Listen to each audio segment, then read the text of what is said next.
Saw dudes, with the young Ahamkara spine nerf coming soon, I sought out to find a worthy replacement. That led me to using Shinobu's Vow, an exotic for arcstriders that enhances skip grenades. They grant an extra skip grenade charge, make the drones track enemies more aggressively, and cause hits to regen 4.2% grenade energy. These gauntlets mimic the grenade spam of young Ahamkara's spine without the need to loop other abilities. This makes Shinobu's Vow a prime candidate for ad clear centric builds and works wonders with Trinity Ghoul. You can run around chucking grenades and forget what Bungie did to young Ahamkara's spine. Let's get started.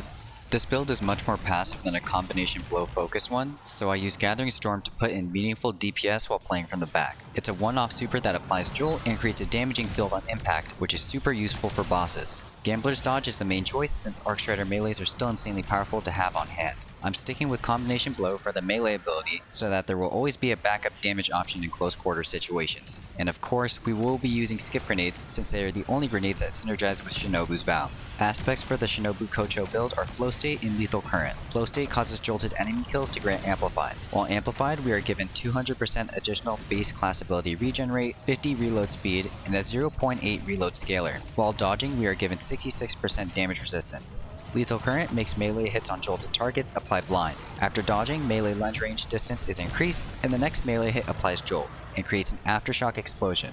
The poisonous fragments for today are Spark of Amplitude, Discharge, Resistance, and Shock. Amplitude causes rapid kills while amplified to spawn an orb of power with a 10-second cooldown. Discharge causes arc weapon kills to progress an internal counter towards an ionic trace spawn. Resistance grants 25% damage resistance while within 15 meters of at least 3 enemies. And finally, Spark of Shock makes our grenades jolt on hit.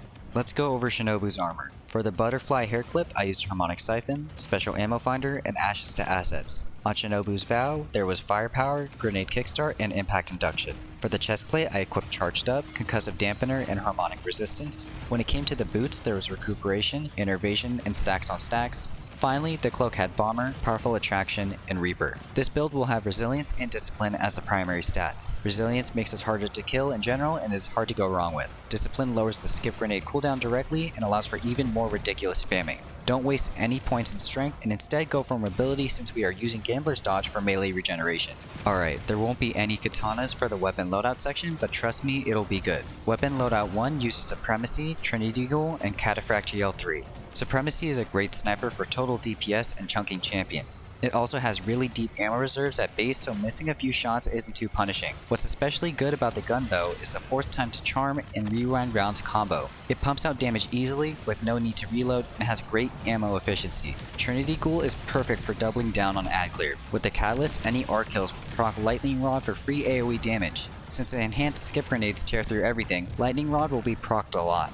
Finally, there's Cataphract GL3, a DPS powerhouse. I rolled mine with Demolitionist and Cascade Point. Since Trinity Ghoul fires 3 arrows at once, one headshot can proc Cascade Point for ridiculous burst DPS. Of course, you can always use an autoloading and bait and switch roll, but it's fun to experiment. Weapon loadout 2 is comprised of Chattering Bone, Cold Heart, and Hothead. Chattering Bone can roll with Kinetic Tremors and Kill Clip to be a solid tool against ads and champions alike. It's great at thinning crowds efficiently, and pulses are slated to get a buff next season anyways. Cold Heart does very solid single target damage and periodically spawns ionic traces, fueling the skip grenade spam. It's very simple and does not require kills at all to work. Hothead is a staple among rocket launchers.